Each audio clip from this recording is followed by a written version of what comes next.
Greetings from Times Square, New York City.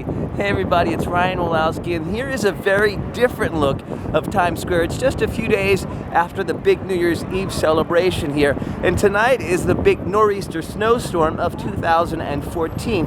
And here's a quick look of the area turning white for the new year.